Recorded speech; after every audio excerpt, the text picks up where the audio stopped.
Gênesis 25, 31 a 34, dizem assim: Então disse Jacó: Vende-me hoje a tua primogenitura. E disse Esaú: Eis que estou a ponto de morrer, e para que me servirá logo a primogenitura? Então disse Jacó: Jura-me hoje. E jurou-lhe, e vendeu a sua primogenitura a Jacó. E Jacó deu pão a Esaú e o guisado das lentilhas. E ele comeu, e bebeu, e levantou-se, e foi-se. Assim desprezou Esaú a sua primogenitura. Assim desprezou Esaú a sua primogenitura. Pai, obrigado pelo teu poder, pela tua graça. Obrigado pela tua fidelidade. Em nome de Jesus, Senhor, toma-nos em tuas mãos. E queremos pedir que essa palavra seja abrigada em nossos corações pelo teu Santo Espírito. Enche-nos da tua presença, enche-nos com a tua misericórdia. Ensina-nos, ó Deus, a entender essa palavra e que ela seja aplicada de modo que nossas vidas sejam modificadas na tua presença. Assim oramos em nome de Jesus. Amém e amém. Eu quero pensar com vocês por alguns instantes sobre o nécio e o sábio. Eu quero pensar sobre as duas naturezas que o ser humano tem a capacidade de expressar. A palavra de Deus diz que existem dois tipos de pessoas, e esses tipos de pessoas, a palavra de Deus vai classificar uma como nécia e a outra como sábia.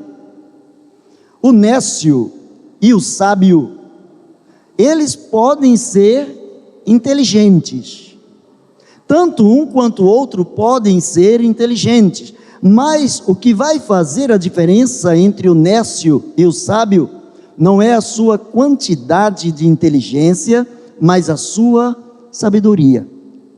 E a palavra do Senhor diz que a sabedoria, ela começa, diferentemente da inteligência, a sabedoria começa com o temor ao Senhor, não o tremor ao Senhor, mas o temor ao Senhor. A capacidade de depender de Deus, a capacidade de se colocar na dispensação da graça de Deus, debaixo da orientação de Deus, para ser abraçado, para ser orientado, para ser usado por Deus, de acordo com a vontade desse Deus. Não desprezes as coisas simples da vida. Essas coisas lá na frente te custarão muito caro. Às vezes existem coisas que, de tão habituais que elas são nas nossas vidas, nós as desprezamos, as ignoramos e sequer paramos para pensar no valor que elas têm e o valor agregado que elas trazem sobre nossas vidas. Portanto, não devemos desprezar as coisas simples da vida. A humildade é uma coisa simples. E a palavra do Senhor nos ensina a sermos humildes na mesma proporção, na mesma exigência que o Senhor Jesus Cristo foi humilde. Quando o apóstolo Paulo nos orienta na palavra de Deus, dizendo: tende em vós o mesmo sentimento que houve em Cristo Jesus, é um sentimento de se despojar, autodespojar, é um sentimento de humildade, que é diferente de humilhação. Humilhai-vos debaixo da potente mão de Deus, para que no tempo certo, no tempo exato, Ele vos exalte, lançando sobre Ele toda a vossa ansiedade, porque Ele tem cuidado de vós. Tem pessoas que alimentam o tempo todo a ansiedade, tem pessoas que alimentam o tempo todo resquícios de maldade, de crueldade, de inimizades, e esses sentimentos hostis, por incrível que pareça, eles não têm poder de afetar o objeto ou a pessoa objetivada a quem ele deveria ser dirigido. Mas eles, sendo implodidos, sendo vivenciados no nosso interior, eles destroem a nossa natureza.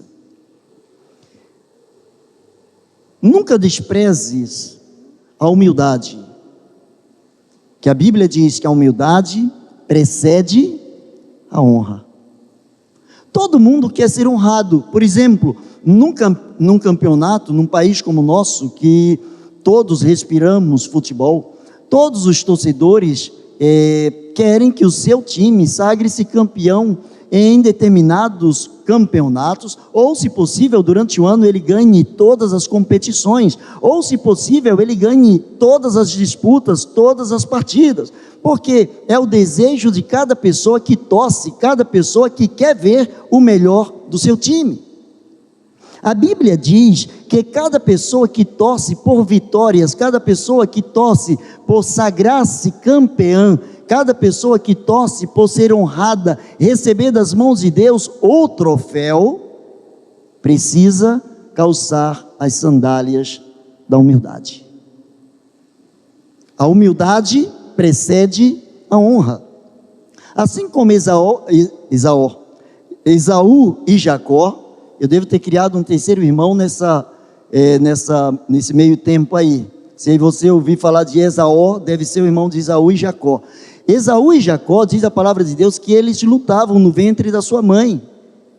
Da mesma maneira que eles lutavam no ventre da sua mãe, existem duas naturezas, existem dois filhos que foram gerados dentro de nós e que lutam dentro de nós constantemente. Um chama-se a natureza espiritual e o outro chama-se a natureza carnal. E geralmente a natureza espiritual, ela tem uma propensão a ser a natureza sábia.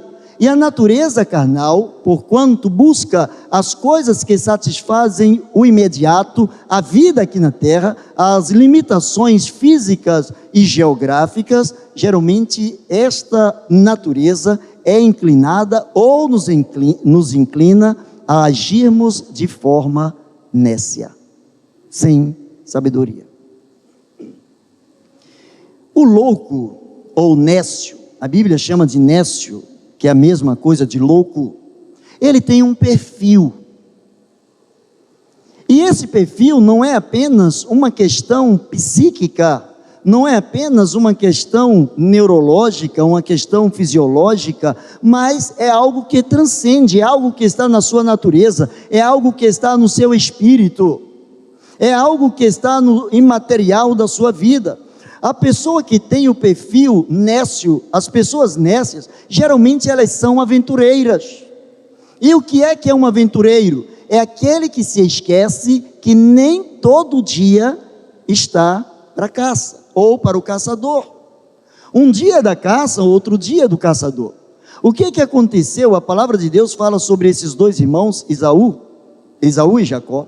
A Bíblia diz que Esaú, ele gostava de caça, ele era alguém que sabia buscar os animais, ele sabia onde estavam os animais, sabia como trazer os animais, ele sabia como sobreviver, mas naquele dia, aparentemente ele não logrou êxito nas coisas que ele fora fazer. A Bíblia não diz como ele passou o seu dia, se ele estava preocupado, se as caças não estavam no lugar em que apropriadamente ele sempre buscava. A Bíblia não conta detalhes da vida dele, mas aquele dia a sua aventura fracassou.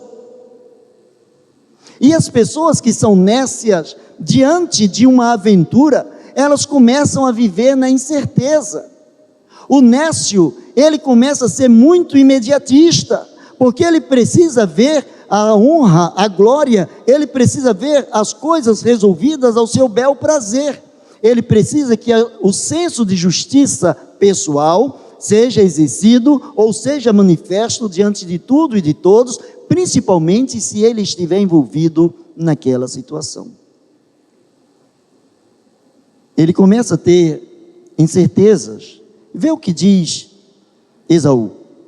Quando Jacó faz um guisado, aparentemente esse guisado deve ter chamado a atenção pelo cheiro. Possivelmente chegando perto de casa, ele que estava com muita fome, ele sentiu aquele cheiro, ele foi atraído por aquele cheiro. A Bíblia não diz que Jacó fez aquilo propositalmente. Quem sabe Jacó fazia isso costumeiramente, fazia em vários períodos, em vários dias, ele fez isso. Mas nesse dia em que o aventureiro chegou despreparado, chegou cheio de incerteza, ele começa a expressar, quando ele pede o guisado, Jacó diz assim: você precisa então me vender o seu direito de primogenitura. E vejam a falta de lucidez dele. Não diz que eles estavam no meio do mato, não diz que eles estavam no deserto sem comida, havia comida ali perto, o irmão havia terminado de preparar a comida, mas a cabeça daquele que vive apenas no mundo da aventura é uma cabeça incerta, e ele diz: de que me serve o direito de primogenitura se eu vou morrer? Há pessoas que abrem mão daquilo que Deus colocou em suas vidas, porque já se consideram mortas. Mas se você não lembra, se você não sabe sobre a vida, sobre a morte, a vida chamada Jesus também triunfou. Você pode estar morto, os seus sonhos podem ter desaparecido, você pode ter mortificado a todas as suas aventuras, expectativas, desejos, você pode estar cansado. Se você quer ter e ser uma natureza sábia, se você quer exercer a sabedoria, você não pode, não deve se entregar como se você já estivesse se enterrando. De que me serve ter o direito de ter duas coisas sobre a vida do meu irmão, ter porção dobrada da herança, ter a primazia, ser o chefe da casa se o meu pai falecer? Que adianta eu ter alguns privilégios se eu vou morrer? A mesma coisa aconteceu com o filho pródigo. Pai, me dá a parte da herança que é minha. Ele já considerava o pai morto. Daqui a um tempo você vai morrer mesmo, e quando você morrer, eu não vou estar com você, não vou estar aqui preocupado porque você morreu. Enquanto eu sou jovem, eu quero gastar aquilo que você pode me dar. Ele não considerou que a herança é parte da sua vida depois que o dono, depois que o pai vier a falecer.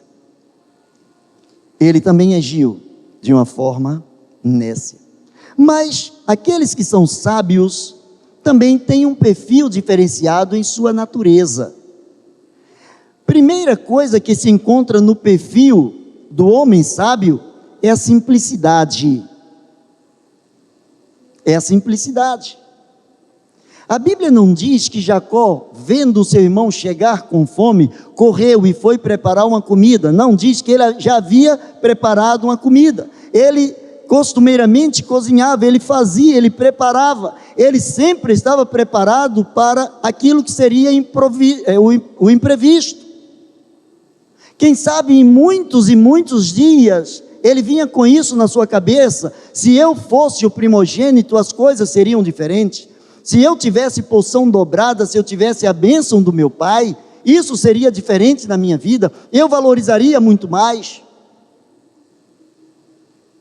O que nós encontramos aqui é que a natureza desses dois irmãos foi forjada dentro da sua casa, foi forjada dentro da sua família. Você que tem 2 filhos em diante, muito cuidado com a chamada predileção, muito cuidado. Está aqui um caso clássico do pai que amava um filho e a mãe amava o outro, e o que deu? Aquele que era protegido do pai, que por direito tinha tudo dobrado, não recebeu do seu pai sabedoria suficiente. O sábio, ele não vende os seus direitos, ele luta pelos seus direitos. O sábio, ele simplesmente leva uma vida de simplicidade. Simplicidade não quer dizer pobreza. Há muitas pessoas pobres, arrogantes, e há muitos ricos que são simples. Como na maioria das vezes, muitos ricos são soberbos.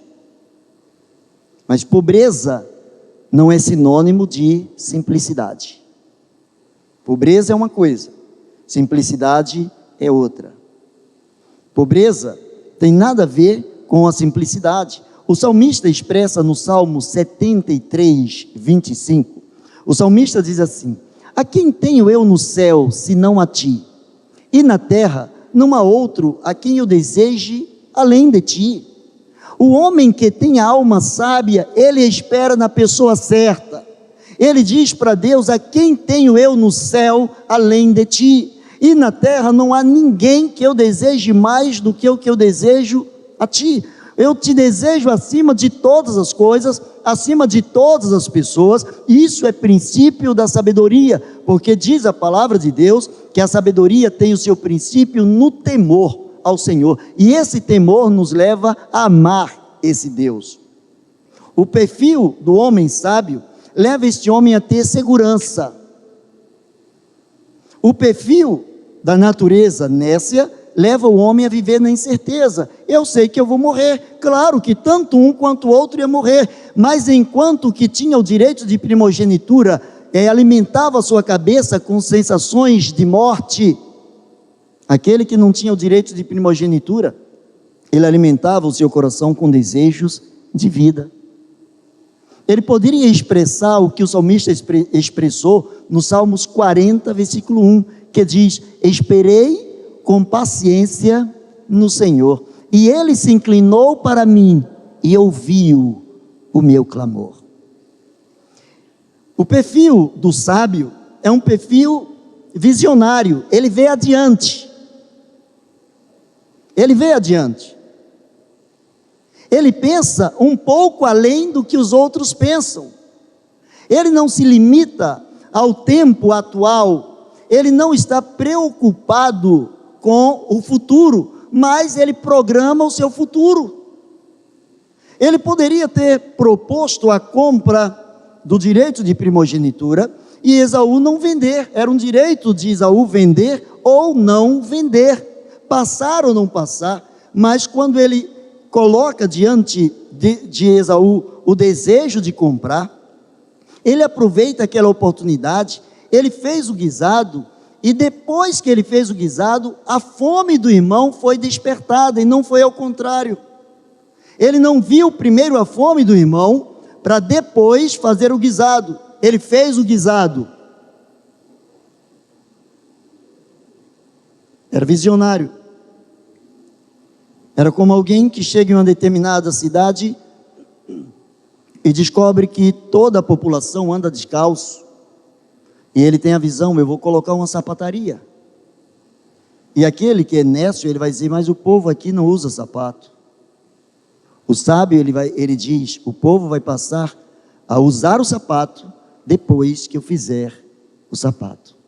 Quantos aqui tem carro, veículo? Levante a mão aí quem tem veículo. Tá. Alguém aqui teve um veículo feito sob encomenda? A fábrica fez especialmente para você? Tem alguém? Levanta a sua mão aí. Ótimo. Vê bem. A grande maioria das pessoas compram o produto que já está feito. A fábrica lança, a montadora lança um modelo, aí vai lançar a partir do meio do ano, lança o modelo 2023. E aí você olha para o seu modelo 2022 e você começa a pensar: o meu modelo está ultrapassado. Aqueles que foram visionários, aqueles que pensaram lá na frente, eles primeiro produziram e depois despertaram em você e em mim o desejo de ter, de conquistar, de se apropriar. A natureza sábia anda à frente daqueles que paralisaram no mundo, que paralisaram no tempo, porque estão envolvidos só com as coisas que trazem respostas imediatas a si mesmas. Eclesiastes 9:10, a palavra do Senhor diz: tudo quanto te vier às mãos para fazer, faze-o conforme as tuas forças. Porque na sepultura para onde tu vais, não há obra, nem indústria, nem ciência, nem sabedoria alguma.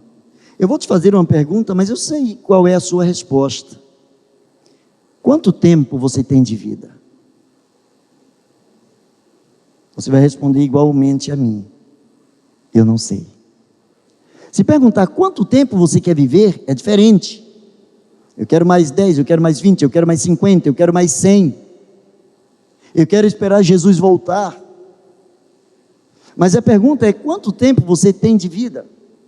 E se você, assim como eu, também não sabe quanto tempo tem de vida, as nossas vidas precisam estar dentro do perfil da natureza sábia, para que quer vivamos um dia a mais, 2 dias a mais, 200 anos daqui para frente, nós possamos trazer para as nossas vidas a expressão exata da vontade de Deus sobre o nosso ser. A natureza sábia, ela traz consigo alguns resultados práticos. Quando Jacó disse a Esaú: vende-me o teu direito de primogenitura, ele poderia também ter pedido, já que o irmão sabia que ia morrer, estava morrendo, estava cheio de exagero. Eu estou morrendo. Se Jacó cavasse um buraco, ele não era capaz de deitar no buraco para que o irmão o enterrasse, estava morrendo coisa nenhuma.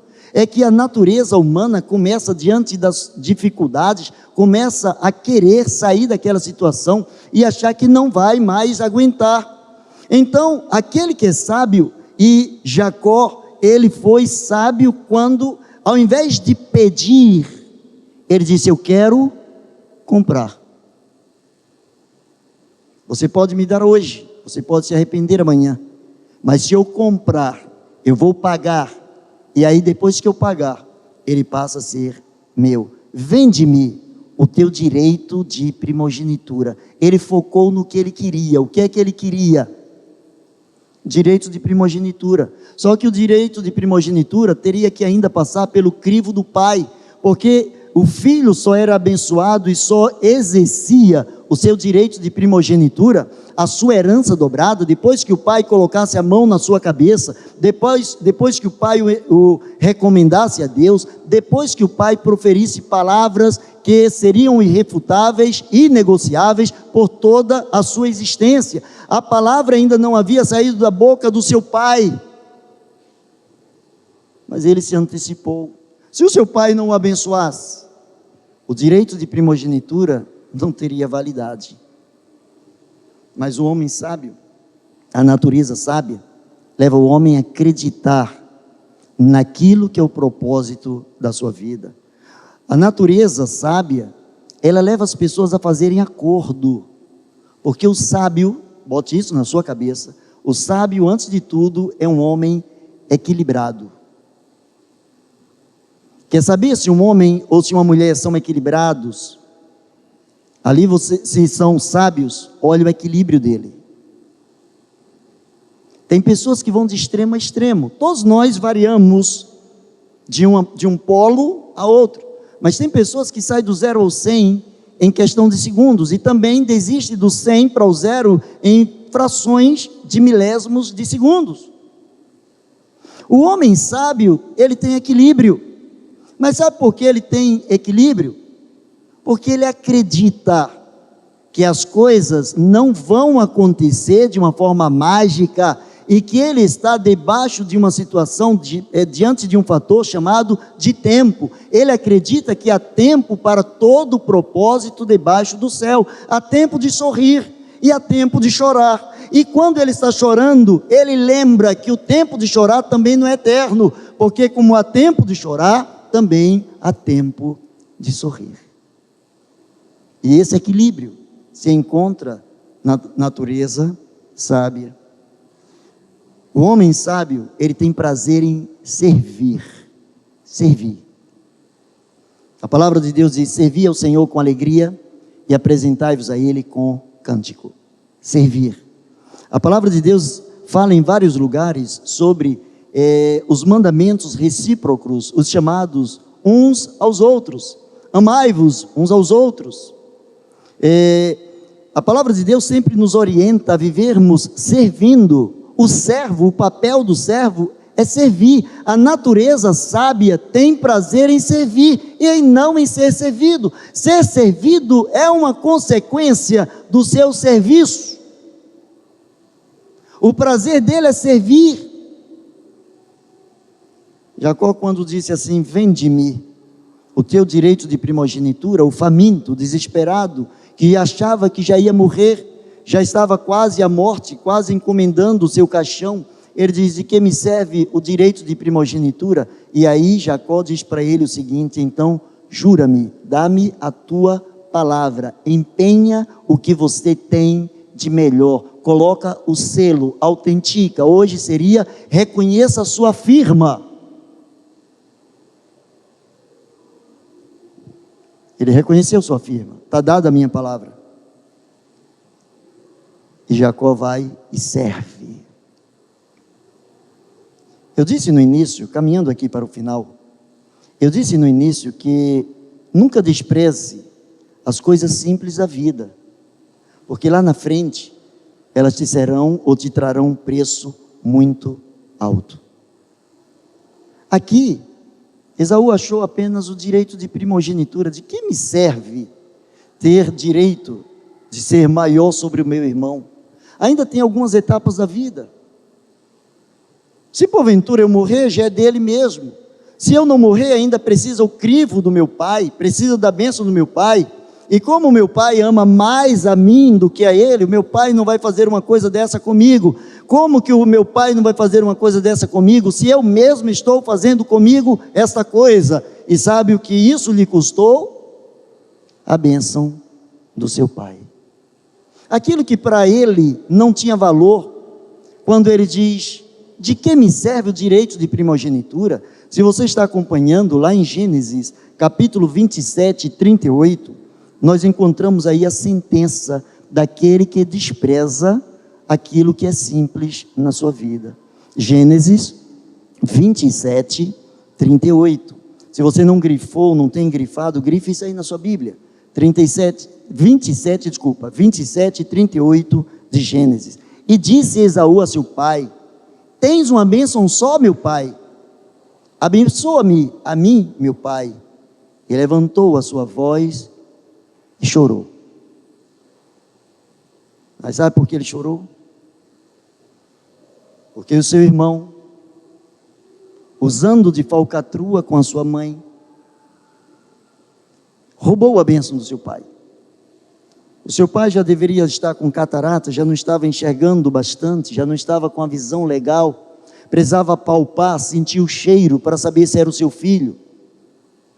Ele juntamente com a sua mãe sua mãe o induziu, e ele fez aquilo que ambos acharam que era certo, mas o incontestável, não estou defendendo a forma como ele foi buscar, o incontestável é que o pai o abençoou. E quando o pai colocou a sua mão sobre a sua cabeça, quando seu pai proferiu a sua bênção, o pai disse: agora a minha palavra diante do Deus Todo-Poderoso é que o teu irmão te servirá. E isso é a minha palavra, isso é o meu empenho, essa é a minha firma autenticada e reconhecida diante do Deus a quem eu sirvo. Eu te constituo como Senhor sobre teu irmão.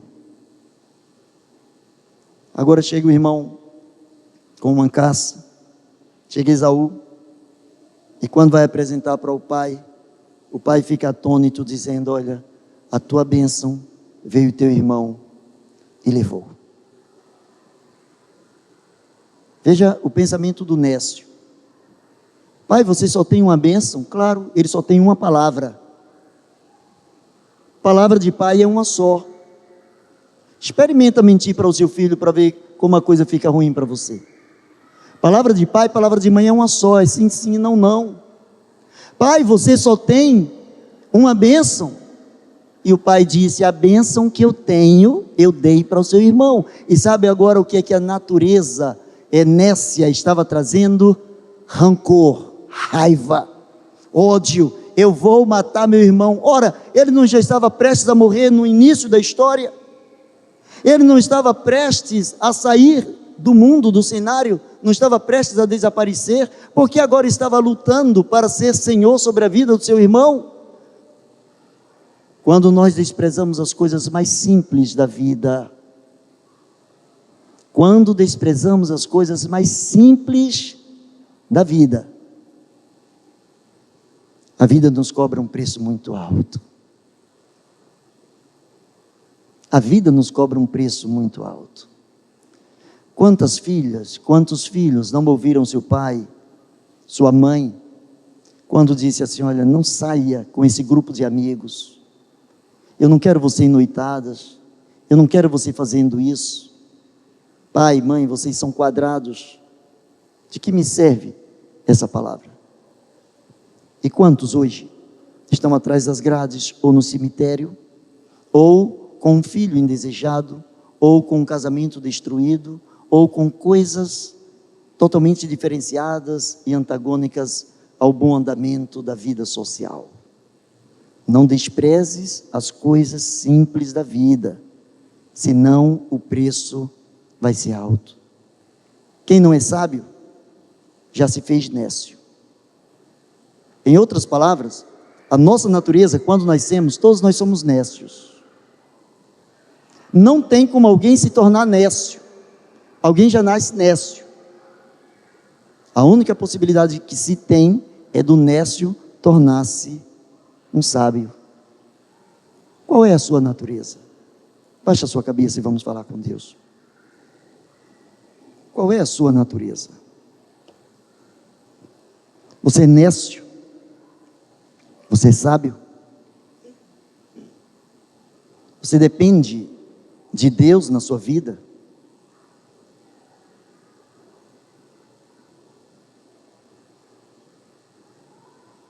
Ou você depende de você, das suas forças?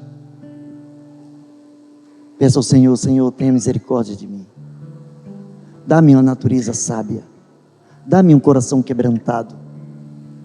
Dá-me um coração enriquecido pela Tua presença. Enche-me da Tua presença. Enche-me da alegria do Teu Santo Espírito. Faz-me entender que as lutas são normais nessa vida, mas não me deixes desistir de Te servir. Não me deixes desistir de acreditar em Ti. Não me deixes desistir de estar na Tua presença. Maravilhoso Deus e Pai, no nome de Jesus, no nome de Jesus, coloca, Senhor, a Tua mão de poder sobre cada vida aqui, cada pessoa que está nos ouvindo. Pai, para a honra e glória do Teu santo nome, recebe nossa gratidão, recebe o nosso louvor, em nome de Jesus, Senhor. Quebranta o nosso coração, enche-nos com a Tua paz. Dá-nos, ó Deus, aquela paz que excede todo o entendimento, que a nossa natureza seja uma natureza sábia, que estejamos diante de Ti como convém, pois assim oramos e o fazemos, no nome de Jesus. Amém e amém.